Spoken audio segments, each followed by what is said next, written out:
Soyez bienvenus sur les antennes de TV5 Monde et de RFI pour ce nouveau numéro d'International. Il y avait sans doute bien des raisons d'accueillir aujourd'hui Michaëlle Jean à cette émission. Bonjour madame, merci d'être avec nous. La semaine qui vient sera celle de la langue française et le 20 mars, on ne l'oublie pas, sera la journée internationale de la francophonie. Mais nous allons aussi et peut-être surtout parler de l'actualité internationale dans cet espace francophone qui regroupe 80 pays et 274 millions de locuteurs. Donc beaucoup de questions, je vous le disais, avec Sophie Malibaud de RFI et Christophe Ayad, le chef du service international du Monde. Peut-être quelques mots avant de vous donner la parole. Je rappelle votre parcours atypique et riche. Enfant, vous quittez la dictature d'Uvalde en Haïti pour trouver refuge au Canada. Vous y serez la première femme noire, y présenter un journal télévisé avant de devenir gouverneur général du Canada, c'est-à-dire chef de l'État. Vous serez également envoyé spécial de l'UNESCO en Haïti avant d'être élu il y a un peu plus d'un an, donc secrétaire général de l'Organisation internationale de la francophonie. Peut-être une première question avant que nous nous retrouvions avec un reportage et les questions de mes confrères. La francophonie, le poste que vous occupez, c'est un magistère de la parole ou bien l'OIF peut vraiment peser sur le cours des choses? Je pense que ce qu'on peut dire clairement, c'est que l'OIF est au cœur des choses, c'est-à-dire présente partout comme organisation internationale, face à tous les défis, avec un espace extraordinaire de 80 États et gouvernements sur les 5 continents, avec une langue qui est un levier formidable. C'est la seule langue avec l'anglais à être parlée sur les 5 continents, avec un réseau immense. La francophonie, c'est un réseau aussi d'experts, un réseau de parlementaires, de villes, réseau de la société civile, donc une force de proposition et une force d'action. Alors je le disais, vous avez donc été élu il y a un peu plus d'un an et demi exactement. On va revoir ce qui s'est passé depuis votre élection et également, j'allais dire, votre feuille de route pour les mois qui viennent. 2015, une année sombre pour la francophonie. Le 7 janvier, la terreur gagne Paris. Fusillade dans les locaux de Charlie Hebdo. 2 jours après, c'est la prise d'otage de l'hypercachère. La France sous le choc et dans la rue. Le monde entier est Charlie. Une France endeuillée encore et toujours. Le 13 novembre, Paris est à nouveau frappé dans son cœur. Une série d'attaques sanglantes fait 130 morts. Le terrorisme ne détruira pas la République, car c'est la République qui le détruira. Mais la première victime de cette menace terroriste, c'est l'Afrique. Les pays francophones en première ligne. À Tunis, l'attaque du musée du Bardo fait 24 morts. 3 mois plus tard, un homme abat 38 personnes sur la plage de Sousse. L'horreur gagne la Tunisie. Notre pays est en guerre contre le terrorisme. Aujourd'hui, nous devons nous rappeler que tous les Tunisiens sont touchés par ce drame. Et nous devons faire preuve d'unité. L'année écoulée, plus de 4500 attentats meurtriers ont frappé l'Afrique. Beyrouth et son quartier chiite, ou encore le Mali, avec la prise d'otage du Radisson Blu à Bamako. Partout, un même ennemi, l'État islamique. Au Niger, au Tchad, au Cameroun aussi, le terrorisme tue. Cette fois, ce sont les islamistes de Boko Haram. Un fléau qui relègue au second plan une autre crise, celle des migrants. Une image l'a incarnée, le corps du petit Aylan échoué sur une plage turque. Plus d'1 million ont rallié l'Europe en 2015, des colonnes d'hommes, de femmes et d'enfants qui fuient la guerre et les violences en Afrique. Là encore, c'est l'espace francophone qui est touché. Tour à tour, les pays européens ferment leurs frontières, l'Europe sans mur, divisée, dépassée. Je veux demander à tous les potentiels migrants économiques, peu importe d'où vous venez, ne venez pas en Europe. Quelle réponse peut apporter l'OIF à ces crises majeures? Quel rôle peut jouer la francophonie? Autre défi qui l'attend pour l'année à venir, la bonne gouvernance dans les pays africains. Avec 16 présidentielles prévues en 2016, le calendrier s'annonce chargé. Revenons tout d'abord sur ces attentats qui ont endeuillé donc l'espace francophone et bien au-delà, bien sûr, la communauté internationale, avec une première question de Sophie Malibaud, RFI. Michaëlle Jean, quel rôle est-ce que votre organisation, l'OIF, l'Organisation internationale de la francophonie, peut jouer sur ce front du terrorisme? Est-ce que c'est uniquement un rôle en amont pour éviter que s'installent les groupes terroristes en Afrique, etc. Ou est-ce que vous êtes de plein pied dans l'action? Alors je dirais que nous sommes déjà lourdement accablés et meurtris par ces attaques. Pas un seul de nos pays n'est, je dirais, à l'abri de cette situation. Nous avons vu, bien sûr, le traumatisme subi par la France, mais nous savons à quel point, à la fois le Mali, l'Égypte, le Niger, le Cameroun, et ainsi de suite, tous nos pays sont frappés. D'abord, alerter, y compris le Conseil de sécurité de l'ONU, pour que la communauté internationale soit là aussi en renfort face à tous les efforts déployés par les pays africains, notamment eux-mêmes, pour lutter contre la menace terroriste. D'autre part, je retiens le mot du président Essebsi de Tunisie, lorsqu'il dit « il nous faut être tous unis ». Ce que les chefs d'État de l'espace francophone disent d'une même voix, c'est que nous ne pouvons plus continuer chacun dans son deuil national. Nous ne pouvons plus être seuls ensemble, mais vraiment, il nous faut rallier toutes nos ressources, rassembler nos efforts. Et ce que nous mettons sur pied en ce moment à l'OIF, c'est une cellule d'experts spécialisée sur comment anticiper les attaques terroristes, comment agir en termes de sécurité des frontières, sécurité des populations, défense des populations face à ces attaques. Francopol est un réseau important aussi au sein de la francophonie pour la formation des policiers. Donc ça, c'est aussi une force de réaction très présente face à ce fléau. Christophe Ayad, Le Monde. Il y a un pays particulièrement fragile qui est la Tunisie. Il a été frappé 2 fois, en fait 3, en une année, au Bardo, à Sousse, et puis tout récemment à Ben Gardan. On a l'impression que à chaque fois, on dit on va se mobiliser, on va faire des choses, on va aider la Tunisie, etc. Puis en fait, il se passe rien. Qu'est-ce qui est fait pour protéger la frontière tunisienne entre la Tunisie et la Libye? Qu'est-ce qui est fait pour renforcer l'économie tunisienne et faire que les jeunes trouvent du travail et ne partent pas éventuellement chez l'État islamique en Libye? Qui est-ce qui aide la Tunisie? Au fait, je crois que la mobilisation, elle est générale au sein notamment de l'espace francophone pour que les pays puissent, comme je le disais, unir leurs efforts et surtout leur capacité de faire, leur capacité de gestion de ce fléau.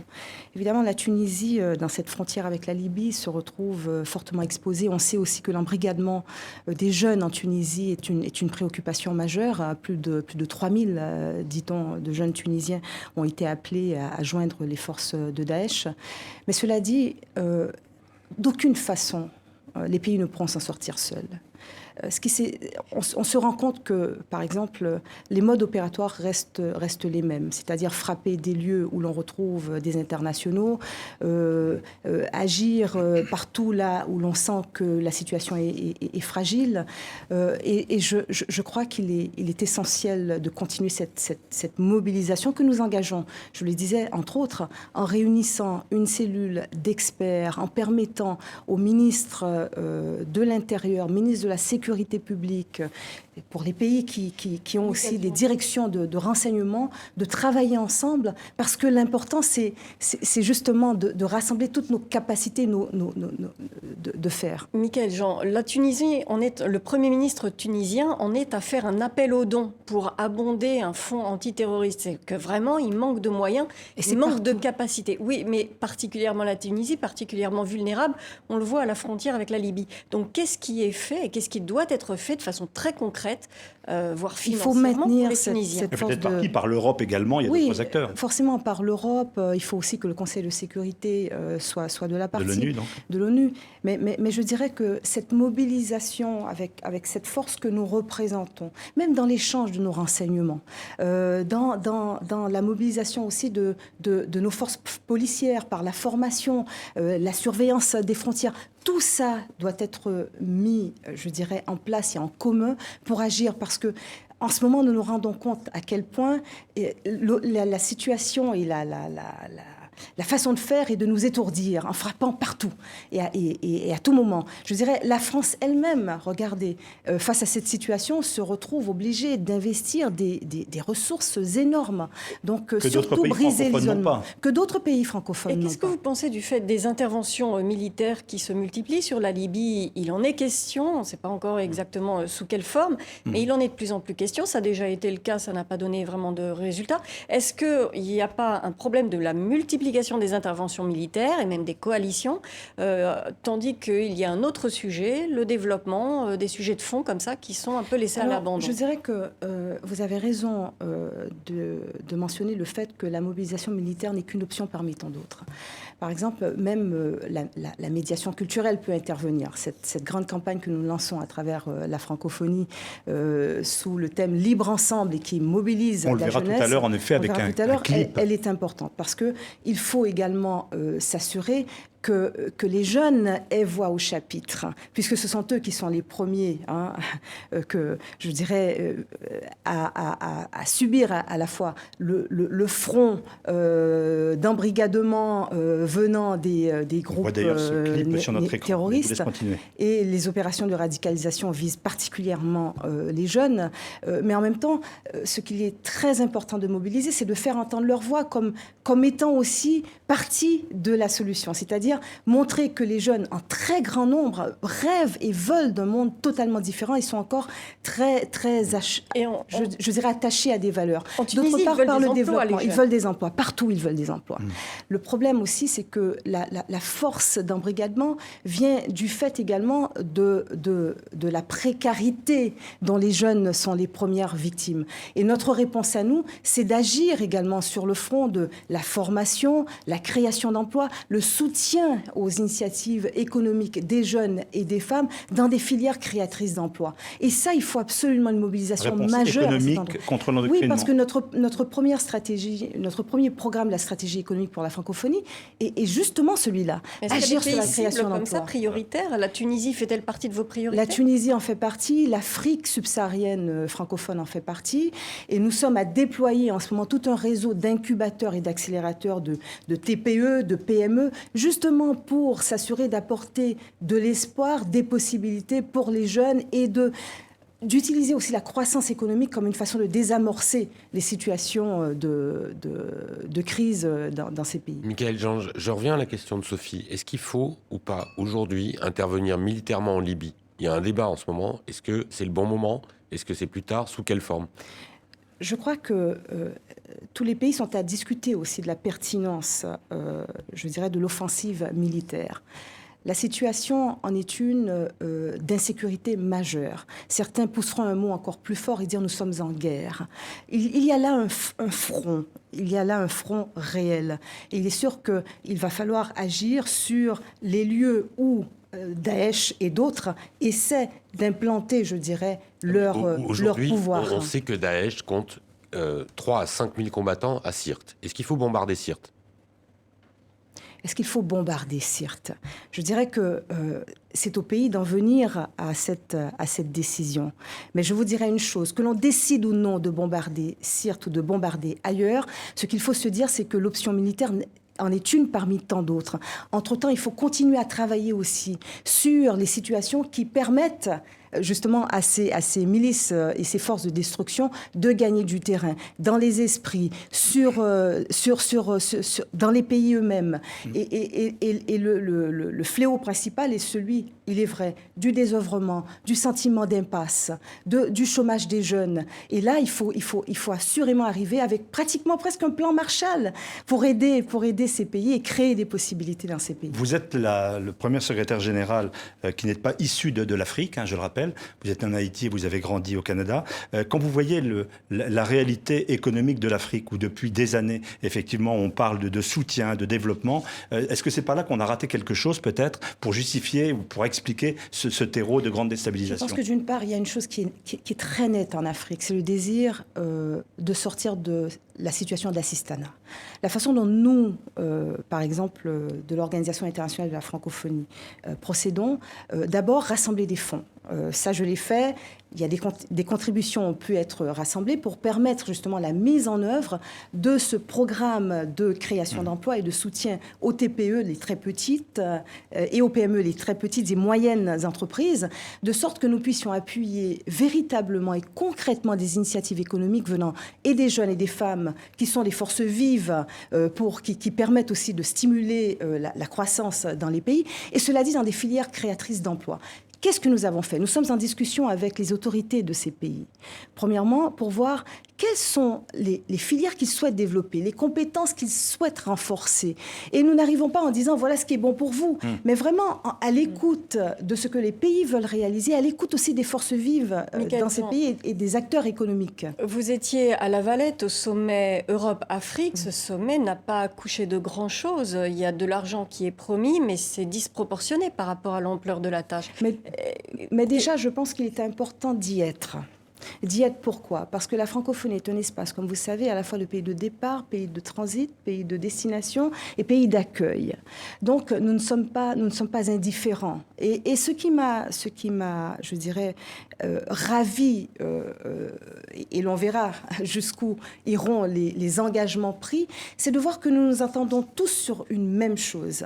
À la fois, cette grande réunion qui a rassemblé l'Union européenne, l'Union africaine, de nombreux chefs d'État et de gouvernement disaient une chose. L'important, et c'est ce que nous nous disons ici même sur ce plateau, c'est d'agir à la source du problème. Et c'est la position que nous prenons. C'est-à-dire sur la création d'emplois, créer des espoirs, créer des possibilités. Est-ce qu'on peut s'en tenir à négocier? Est-ce qu'on peut s'en tenir à négocier des accords de réadmission? C'est-à-dire qu'on a des pays, je pense par exemple au Niger, des pays qui sont déjà plein de réfugiés des pays d'à côté. Enfin, je veux dire, Boko Haram est au sud du Niger. Ils sont déjà, eux, avec des déplacés par centaines de milliers. Oui. Et on essaye de négocier avec ces pays-là des accords de réadmission. Il n'y a pas un manque cruel de générosité de la part de l'Europe? Je pense plus que de la générosité, même. Je pense qu'effectivement, la solidarité n'est pas au rendez-vous. Cela est clair. On voit à quel point l'Europe se sent totalement dépassée. Alors même que l'on a, ici même pour cette émission, mentionné la situation de la crise migratoire, que voyons-nous d'abord? Cet enfant syrien échoué sur une plage, et c'est de lui dont on se souvient.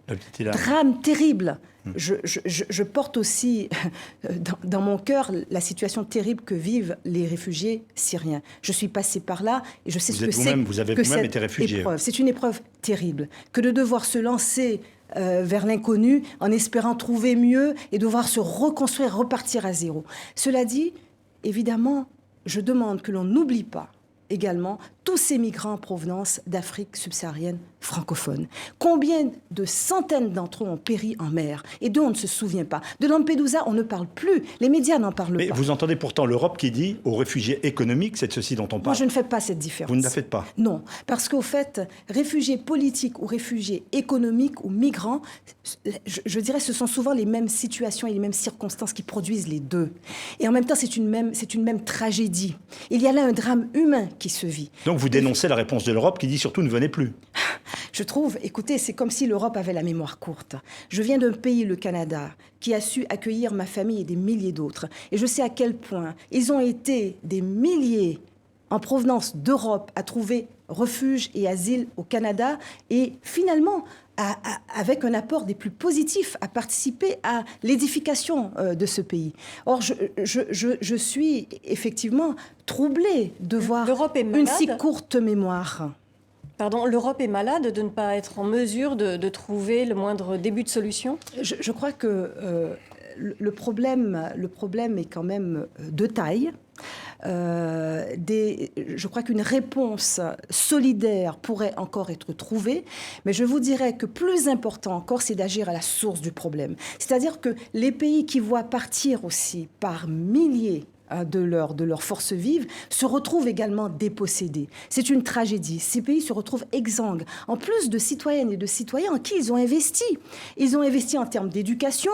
Oui, car nombre d'entre eux sont effectivement diplômés, ont une formation. Exactement. Et ça, c'est tragique. Donc, agir, et je parlais presque d'un plan Marshall qui est nécessaire, là encore solidairement, à la source du problème, pour la création d'emplois, pour s'assurer effectivement qu'une formation en adéquation avec les besoins sur le marché du travail soit également là et disponible, et c'est ce que nous faisons, c'est ce sur quoi nous travaillons.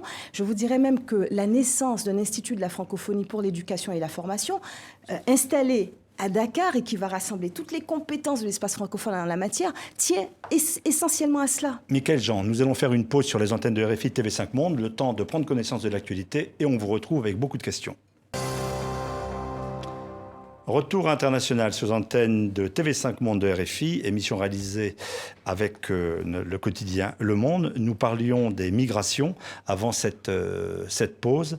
Question de Christophe Ayad.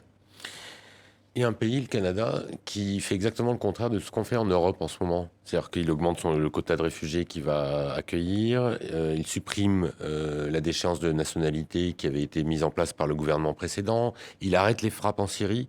Est-ce que j'ai l'impression que Trudeau, c'est le contre-modèle de ce qui se passe en Europe et d'une montée, d'une forme de fermeture ou de populisme en Europe? Moi, je pense qu'au fait, le Canada fait ce qu'il a toujours su si bien faire. Ou alors, visiblement, il l'avait moins fait ces dernières années. Je crois que les Canadiens se sont prononcés. Ils ont élu un Premier ministre et avec le sentiment de revenir, je dirais, à l'expression de valeurs qui leur sont chères. Les Canadiens se sentent tout à fait à l'aise avec cette ouverture, justement, de leurs frontières, de leur sol et leur capacité d'accueil de réfugiés. Et ça a toujours très très bien servi le pays. Je ne suis pas née au Canada, je suis arrivée réfugiée politique avec ma famille comme des milliers d'autres. Et j'ai pu porter et représenter le Canada à la plus haute institution de l'État. Michaël, c'est ça aussi le Canada. On dira aussi que la situation au Canada est très différente et qu'aujourd'hui en Europe, par exemple, l'élection en Allemagne, où la chancelière qui avait ouvert les bras à ces réfugiés est en position délicate et impopulaire pour ces élections qui vont rassembler 13 millions de personnes en Allemagne. Une situation très différente. La comparaison vaut ? Je dirais que, je salue d'une part le geste qui a été celui de Mme Merkel, c'est-à-dire d'ouvrir et d'essayer d'agir sur les mentalités, mais l'on sait à quel point les préjugés ont la vie dure. Bien sûr, il y a également un certain populisme qui est dans, je dirais, cette espèce de crispation, de réserve face à l'autre, mais ce qu'elle a tenté de dire et qui est quelque chose que les Canadiens savent défendre aussi avec force, c'est qu'on n'arrive pas les mains nues ni les mains vides lorsque l'on prend asile quelque part. On arrive aussi avec une volonté de donner le meilleur de soi-même, une volonté de participer à quelque chose et d'être utile. Le Canada a connu sa prospérité ainsi. Nous sommes avec ce sentiment de l'ensemble dans la diversité. Je sais par exemple, au moment où je vous parle, je suis dans un pays où parfois lorsque l'on parle de diversité, on parle de l'autre, de ceux qui sont différents. Mais je viens d'un pays où lorsqu'on parle de diversité, on parle de l'ensemble. Nous tous. Et avec ça, je pense qu'il faudrait peut-être pouvoir nourrir la réflexion sur la nécessaire solidarité et la possibilité aussi d'accueillir ceux qui en ont besoin. Michaël Jean, je voudrais qu'on parle des pays de la francophonie, les pays, États et gouvernements. Un certain nombre d'entre eux, on ne va pas faire ici un hit parade, ont parfois des soucis avec la gouvernance. Et on peut dire que l'OIF n'a pas toujours été d'une sévérité extrême pour les rappeler à l'ordre. On bricole un peu la Constitution de façon subreptice, comme on dit. On fait un troisième, un quatrième mandat que ne prévoit pas la Constitution. Qu'est-ce que l'OIF, qu'est-ce que la francophonie peut faire pour dire à certains de ces pays, que je ne nomme à nouveau pas, ils vont se reconnaître, qu'on pourrait gouverner de façon beaucoup plus éthique? Je pense que déjà, d'abord, vous touchez à une chose qui nous occupe tous les jours, c'est-à-dire l'accompagnement du processus électoral dans les pays. En ce moment, en 2016, nous avons pratiquement 16 pays africains qui entrent justement dans un processus électoral. Et nous sommes partout. Nous sommes partout avec des envoyés spéciaux que je dépêche, des chefs de mission. Madame, vous êtes partout, mais un certain nombre d'entre eux bricolent la Constitution, pardon de me répéter, à quelques semaines de l'élection, ils font un troisième, un quatrième mandat. En fait, je crois que lorsque, dans certains pays, certains décident de revisiter la Constitution, il est important aussi que la population, et je crois que les populations ont changé, soit d'une extrême vigilance à savoir quelle est la finalité de la démarche. Est-ce dans l'intérêt supérieur du pays ou est-ce strictement pour garder le pouvoir ou se mettre à l'abri? Je pense que les populations ne sont pas dupes. On le voit, elles se manifestent on a des voix qui se font entendre et avec force. Ce qui s'est passé, par exemple, au Burkina Faso est très éloquent. C'est-à-dire que la population... Blaise Compaoré qui a été chassé en quelques jours. Mais la population s'est mobilisée. En disant quoi? En disant, on ne peut pas confisquer nos institutions. C'est un modèle à suivre? Moi, je pense qu'il faut surtout voir ce qui s'est passé là. Il s'est passé là quelque chose je pense, de très indicateur de l'état de conscience dans lequel les populations se retrouvent aujourd'hui. Qu'est-ce qu'elles ont dit à cette tentative de coup d'État? Elles ont dit c'est un geste d'un autre temps et plus jamais ça. Nous ne pouvons pas accepter que l'on confisque nos institutions. L'autorité de transition se doit de poursuivre son travail. Les élections se sont passées et... Michaël Jean, ça s'est passé au Burkina Faso, ça ne s'est pas passé au Congo-Brazzaville. Pas du tout de la même manière. Où les élections ont lieu la semaine prochaine. Il y a eu une modification de la Constitution, un référendum, et maintenant il y a une élection présidentielle pour un énième mandat de M. Sassou Nguesso. Est-ce qu'il faut aller observer cette élection? Absolument. Moi, je crois que... Mais l'Union européenne n'y va pas. L'Union européenne n'y va pas, mais moi, j'y dépêche d'emblée un envoyé spécial qui ira non seulement, de ma part, voir le président Sassou Nguesso, mais aussi tous les autres acteurs politiques. J'estime qu'il est important d'être là, il est important de s'assurer que les choses puissent se passer dans un climat apaisé. On a eu, je pense, des inquiétudes sérieuses quant à la façon dont le référendum s'est déroulé. Moi, j'estime que dès lors qu'il y a mort d'hommes, qu'il y a mort de femmes et que des citoyens y perdent la vie lors de ces opérations, il y a de quoi s'inquiéter. Maintenant, ce dont il faut s'assurer, le processus électoral est en marche, les élections se tiendront le 20 mars. Semaine, tout juste, oui. Il est important d'être là, d'être sur le terrain et de travailler aussi en étroite collaboration avec d'autres envoyés spéciaux sur le terrain. Par exemple, j'ai dépêché l'ex-président Michel Kafando, qui se rend dès cette semaine à Brazzaville, et en même temps, il travaillera en étroite collaboration avec l'envoyé spécial de l'ONU, qui est M. Bathily. Donc c'est ça, au fait. C'est toujours rester là, présent, et avec notre capacité, effectivement, de nous assurer que les choses se passent dans un climat apaisé. Michaël Jean, quand vous voyez qu'en amont du scrutin, la commission électorale censée être indépendante est d'ores et déjà contestée par l'opposition, qui est en train de mettre en place sa propre commission. Est-ce que c'est quelque chose? Je pense que ça, voilà une chose qu'il nous faut observer de près.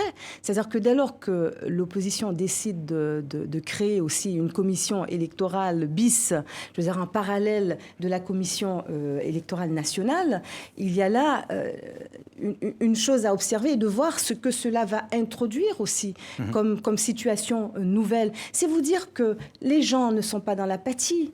Il y a une population qui se mobilise, mais l'important c'est de s'assurer, et c'est ce que j'attends du président Kafando que je dépêche sur place, que la classe politique, tous les acteurs politiques s'assurent d'une chose, que tout puisse se passer vraiment dans des conditions qui, pour la population, sont les conditions les meilleures et des conditions sécuritaires et dans un climat apaisé. Michaël Jean, il y a un pays qui retient l'attention et sans doute l'inquiétude, c'est le Burundi. On peut revisiter l'histoire contemporaine récente où les droits de l'homme sont malmenés. Est-ce qu'on peut mettre à l'écart un pays de la francophonie? Est-ce qu'on peut le mettre sous surveillance? Est-ce qu'on peut dire des choses lorsque, à l'évidence, la gouvernance dérape? D'abord, ce que nous avons fait, c'est que, de manière consensuelle, nos instances se sont prononcées sur le cas du Burundi et ont placé le Burundi sous observation. Cela veut dire que c'est déjà une mesure. Une mesure, c'est un avertissement, mais en même temps, en gardant le lien, en travaillant étroitement avec... On ne coupe pas les ponts. On ne coupe pas les ponts, et nous disons la même chose que l'Union européenne, que l'Union africaine, que les Nations unies. L'important, c'est d'en venir à un dialogue national. La situation de déni de la gravité des choses dans le pays nous inquiète. Nous entendons les autorités burundaises, effectivement, essayer il y a des accusations à l'égard du pays voisin. De banaliser la gravité des choses, le nombre de réfugiés qui sont pratiquement 300 000 à avoir pris refuge ailleurs, des personnalités qui ont dû fuir, des médias mis en difficulté. Donc sous surveillance, mais on ne condamne pas encore plus précisément. on ne met pas en dehors de la communauté francophone. Sous surveillance, ce qui veut dire, en disant clairement que jusqu'à présent, nous ne sommes pas satisfaits de la conduite des autorités face au problème, que nous sommes inquiets, que nous appelons à un dialogue national nécessaire et nous maintiendrons cette pression. Cela dit, nous aurons une commission politique et nous aurons bientôt aussi un conseil permanent de la francophonie. Et là, les représentants des chefs d'État et de gouvernement auront aussi à statuer sur la prochaine sanction. Et si ça ne s'améliore pas, qu'est-ce qui est sur la table? C'est quoi la prochaine étape? Si ça ne pour le s'améliore Burundi? pas, bon, selon nos textes de référence, cela pourrait aller jusqu'à la suspension. Cela pourrait aller jusque-là. Mais le plus important pour nous, pour le moment, c'est de nous assurer de garder d'une part le lien, de maintenir la pression, et cela avec tous les autres acteurs internationaux, nous disons exactement la même chose, et de miser, je dirais, sur l'avènement et que toutes les conditions soient réunies pour un dialogue national. Ce qui est très dangereux en ce moment dans cette région du monde, ce sont les accusations aussi portées à l'encontre du Rwanda voisin par les autorités du Burundi. Est-ce que vous êtes en discussion avec le Rwanda? Comment ça se passe actuellement? Comment est-ce qu'on peut éviter que la situation s'envenime gravement? La discussion est menée avec, je dirais, tous les acteurs de la région. Parce que ce qui se passe au Burundi est un péril grave pour la sous-région, pour l'ensemble de la région. Donc, nous trouvons important de garder, d'être là, présent sur le terrain, présent aussi dans les discussions et par les pressions que nous faisons. Évidemment, il est clair que si la situation, je dirais, s'embrase, si à un moment des tensions mettent, je dirais, face à face certains pays et qu'un conflit se déclare, ce sera une catastrophe. Et c'est pour cela qu'il est important d'agir et de ne ménager aucun effort pour nous assurer que le dialogue national se passe et soit mené dans les meilleures conditions. Michaël Jean, vous allez accueillir l'année prochaine au sommet Madagascar 80 chefs d'État et de gouvernement. Certains d'entre eux sont au pouvoir depuis plus de 30 ans, 35 ans. Vous leur parlez du renouvellement lorsque vous êtes en entretien bilatéral, vous leur dites faut peut-être préparer la suite, ou est-ce que c'est un sujet tabou? Non, je ne pense pas que ce soit un sujet tabou. Je crois qu'il est essentiel. Est-ce que l'OIF pèse assez pour être entendu la là-dessus? démocratie, de parler aussi de la nécessaire alternance, du renouvellement aussi, je dirais, des forces et du leadership. Et ce n'est pas uniquement l'OIF ni la secrétaire générale de la francophonie qui tient ce discours. Nous voyons aussi dans l'espace francophone, et notamment dans ces pays d'Afrique subsaharienne francophone, des chefs d'État eux-mêmes qui vont dans cette direction. Voyez par exemple le président Macky Sall qui était prêt à suspendre, à réduire son mandat, passer de 7 ans à 5 ans, et qui a demandé une révision de la Constitution en ce sens. Donc, comme aux autres qui sont là depuis 35 ans, vous leur dites quoi? Vous leur dites, allez, il faut bouger un peu? Au Sénégal, Macky Sall a décidé de ne pas s'appliquer lui-même cette réduction de mandat. Il suit la recommandation de la Cour constitutionnelle. Là encore, il reste dans les règles. Et cela est important. Mais je pense qu'il y a aussi... Il n'y a pas que nous qui avons voix au chapitre sur le sujet. Il y a aussi les populations elles-mêmes. Je veux dire, ce plus grand état de veille, ce plus grand état de conscience des populations qui, au fait, s'engagent et s'impliquent davantage sur la scène politique. C'est ça également qui peut faire toute la différence. Vous voyez les taux de participation, ils sont intéressants. Les gens vont voter, les gens sont présents, attentifs. Donc ça doit passer par une révolte populaire pour changer de pouvoir. Avoir l'alternance? Pourquoi avancer sur le mot révolte? Je pense que le plus important... Soulèvement. Je crois prise de conscience et participation. Plus grande participation. Par les urnes. Parfois, je trouve que le fait de s'abstenir n'est pas nécessairement la façon la meilleure. Vous pensez au Niger? Je pense au Niger avec le boycott annoncé de l'opposition au deuxième tour des élections? Je crois que, vous voyez, au Niger, là encore, nous sommes arrivés en renfort. L'OIF, d'une part. Nous avons procédé par un audit du fichier électoral. Et ça a eu pour effet de faire baisser les tensions politiques qui étaient réelles. Le premier tour s'est passé. Là encore, nous avons eu comme expert de l'audit du fichier électoral le général Sangaré, qui est vraiment reconnu pour l'efficacité et l'expertise qui est la sienne. Et en même temps, nous avons dépêché sur place mon envoyé spécial et l'ancien président Michel Cafando. Nous suivons de près le cours des choses. Nous allons voir pour le second tour qui se tiendra le 20 mars. Mais par contre, je tiens à dire que les circonstances, les tensions, même si elles ont été apaisées temporairement, elles pourraient ressurgir. Et là, il faut rester vraiment attentif. Christophe Ayad. On parle beaucoup d'Afrique, mais il n'y a pas qu'en Afrique qu'il y a des problèmes de gouvernance. En Pologne, il y a un gouvernement qui vient de complètement paralyser le tribunal constitutionnel par une série de lois qui sont jugées et qui musellent la presse. Négativement par le Conseil de l'Europe. Est-ce que la francophonie a son mot à dire là-dessus? Parce qu'après tout, la Pologne fait partie de cet ensemble politique. Je pense que la francophonie a d'une part a toujours rappelé la nécessité de veiller au respect, je pense au respect des droits et des libertés, au respect de la liberté d'expression. Nous travaillons de près avec les médias, les journalistes, la société civile.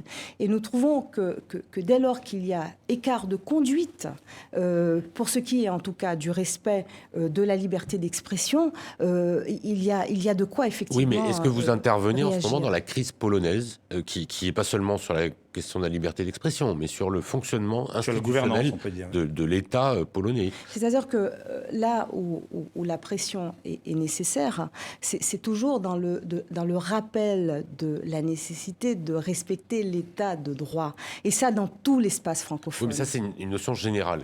C'est plus qu'une notion générale. Oui, mais vous parlez avec le gouvernement polonais, le nouveau gouvernement dirigé par le PiS. C'est-à-dire que parler avec le gouvernement est une chose. On a l'impression que la francophonie, c'est toujours pour l'Afrique. Non, la francophonie n'est pas que pour l'Afrique. La francophonie, c'est nous tous ensemble, les 80 États et gouvernements, avec une force aussi d'influence, une force de rappel, une force aussi, je dirais, d'incitation, une force de proposition. C'est ce que nous sommes. Et donc c'est ce que nous sommes. Donc en Pologne également, en Pologne comme partout ailleurs. C'est-à-dire que dès lors qu'il y a écart, nous sommes là, dans toutes nos instances, rassemblés pour soumettre les problèmes et pour les examiner ensemble. Et vous jugez la situation inquiétante à Varsovie? Bien sûr que dès lors où il y a tentative de musellement, cela devient inquiétant, assurément.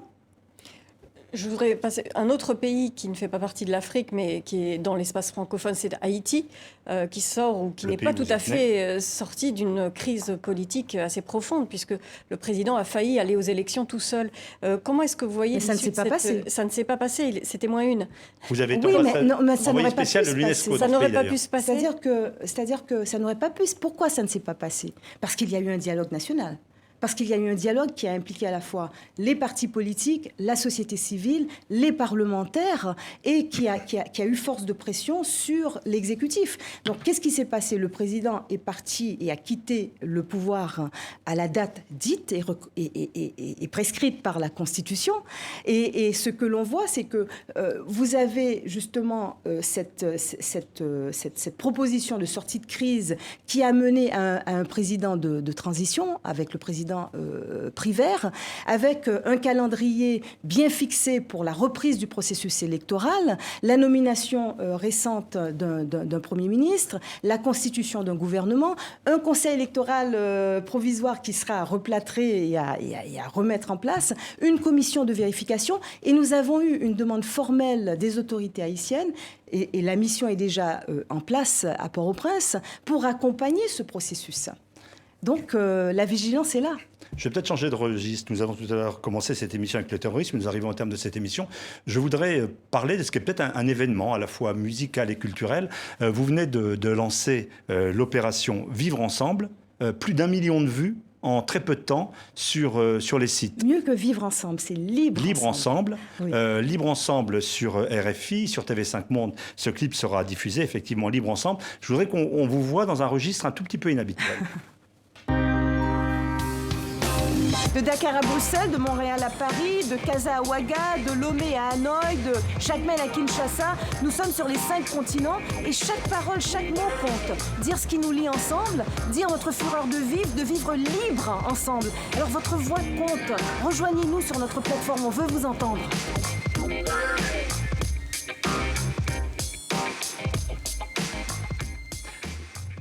Voilà un clip Libre Ensemble que l'on entendra naturellement, je le disais à l'instant, sur les antennes de RFI, sur celles de TV5 Monde, libreensemble.com.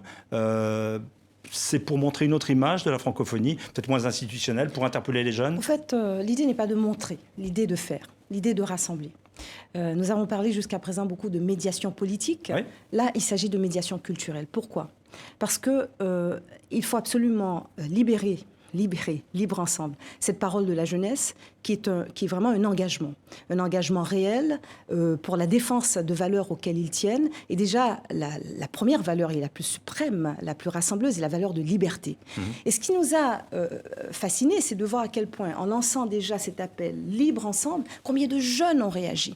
Des jeunes l'ont fait par tous leurs modes d'expression, entre autres poésie urbaine, slam, rap, bien sûr, mais aussi par la force de leurs paroles, la force de leur voix, sans crainte. Et ils continueront de le faire. Déjà, cette campagne a touché plus d'1 million de personnes en à peine 4 jours. Sur les 5 continents, en à peine 4 jours. Avec cette langue que nous avons en partage, qui est le français, amener les jeunes à dire ce qu'ils pensent des valeurs et à dire elles sont intouchables. Et nous, voilà le monde dont nous rêvons, voilà le monde que nous voulons. Donc, nous ne serions, je pense, irresponsables, et ce serait irresponsable que de se priver de cette force de mobilisation et cette force de parole. Comment se porte la langue française ? La langue française se porte bien, puisque vous voyez à quel point, au fait, elle sert de levier extraordinaire, notamment pour ces jeunes qui ont envie d'établir entre eux des passerelles, qui ont envie de se rejoindre sur les 5 continents et de défendre ensemble des valeurs et de se dire, bon voilà, avec cette plateforme qui nous est offerte, on peut faire beaucoup, on peut se faire entendre, on peut faire comprendre qu'on fait partie des solutions. Alors, Michaël Jean, quand la France réforme l'orthographe, est-ce qu'elle se coordonne avec la francophonie ou elle fait comme d'habitude des choses un peu toute seule ? Vous aimiez bien l'accent circonflexe ? Moi, ce que j'aime surtout, c'est le tréma sur le E qui suit le A dans mon prénom. Ah oui. Ça, ne touchons pas. Michaël Jean, oui, c'est vrai. Non, écoutez, je crois que, on peut parler d'orthographe. Moi, je préfère parler du pouvoir des mots. Moi, je préfère parler de ce que les mots produisent comme sens et comment ce sens est porté de manière vigoureuse, entre autres par la jeunesse. Je reviendrai à cette campagne. Elle est essentielle parce que là, ce que nous allons trouver, c'est sur cette plateforme des jeunes qui vont se rencontrer, qui vont établir des liens entre eux, qui vont comparer aussi les initiatives qu'ils prennent de lutte et de résistance. Et c'est réel pour parler à la fois de démocratie, de devoir, de responsabilité civique, d'initiatives citoyennes, pour parler aussi de leur désir de s'engager ensemble, y compris sur des entreprises économiques. Et pourquoi pas ? Oui, mais je reviens à la réforme de l'orthographe. Quand la France annonce une réforme comme ça, est-ce qu'elle se coordonne ou en fait elle fait comme d'habitude les choses un peu toute seule, puisqu'après tout, la France, c'est la francophonie, et puis voilà, les autres n'ont qu'à suivre. Moi, je vous dirais que quand la France, qui fait partie de l'espace francophone, procède de la manière, nous observons, nous regardons, et puis après, je dirais que nous disposons tous aussi de la langue comme nous le voulons, parce qu'elle n'est pas que la langue... Donc le français n'appartient pas qu'à la France. Elle n'appartient pas qu'à la France, cette langue. Et Michaël Jean, comment se porte l'organisation elle-même, l'OIF, les finances, les contributions rentrent, les gros contributeurs honorent leurs promesses ? Alors là, le plus important pour moi, et c'est cela, je dirais, mobilise une grande partie de mon énergie, c'est d'élargir l'espace de nos partenaires. D'une part, aller vers le secteur privé, négocier avec beaucoup d'ardeur avec des institutions financières comme la Banque mondiale, la Banque africaine de développement, être là aussi avec des partenaires importants comme l'OCDE, aller du côté du Fonds monétaire international. Élargir. Vous avez besoin d'élargir parce que les contributeurs traditionnels ont du mal ? Au fait, parce que d'une certaine manière et de façon certaine, nous avons besoin de ressources supplémentaires pour mener entre autres ces programmes destinés à soutenir soutenir les très petites et moyennes entreprises, dans des filières créatrices d'emplois, il faut des fonds pour pérenniser ces actions. Mais ce que je trouve intéressant, c'est que d'emblée, pour soutenir ce programme, nous avons eu une contribution financière très généreuse venant du Canada, et les autres pays qui ont suivi sont des pays notamment africains, qui ont mis de leur denier, c'est-à-dire pour ne pas rester cantonnés dans l'assistanat, mais investir dans un programme dont ils connaissent l'importance. La France n'a pas suivi pour l'instant ? La France, négociation avec l'Agence française de développement, mais je crois que nous arriverons à nous rejoindre sur ces mêmes objectifs. Et ce que je dis, et ça c'est capital, nous ne pouvons plus être seuls, nous devons avancer sur une approche multipartenariale et nous tous ensemble sur les mêmes objectifs. On produit davantage de résultats comme ça. Merci Michaël Jean d'avoir été l'invité d'International aujourd'hui. Je renvoie donc à ce site libreensemble, c'est bien ça.com, pour passer peut-être le cap des 2 millions effectivement de vues sur ce site. Merci à vous d'avoir été fidèle à cette émission. On se retrouve bien sûr la semaine prochaine avec un ou une autre invité. Merci Michaël Jean.